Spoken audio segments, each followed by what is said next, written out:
תקופת המבחנים באקדמיה מתקרבת, מלווה בלחצים, דאגות וחרדות.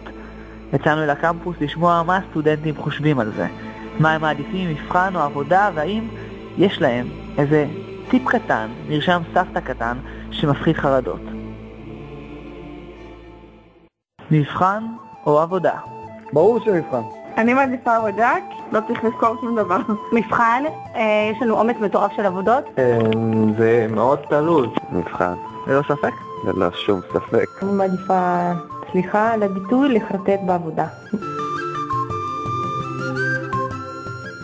מה רמת הלחץ שלכם? רמה גבוהה, נהייתי אפילו חולה פעם מזה. לא מזיז לי. יש לי פעם מיגרנה 3 ימים. כן, לא לחוץ. אני מאוד לחוץ. יש לי מחשבות אובדניות. כל יום בפני עצמו. אני גברת לחץ. לא גדול, אני רגוע. אז איך מתמודדים? אני בונה לעצמי תוכנית עבודה, ואז אני לא לחוץ. אין לי שיטה ברורה לזה. אני מנסה להרגיע את עצמי, זה לא כל כך עובד. אני טוחנת כמו פרה. יש לי גיטרה, אני מנגן. זה עוזר לי. ספורט תוך כדי להוריד את הלחץ. לנשום עמוק, לאכול פירות וירקות טריים.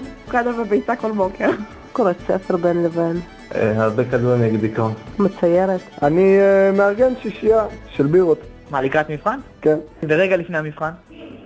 גומר את האחרונה.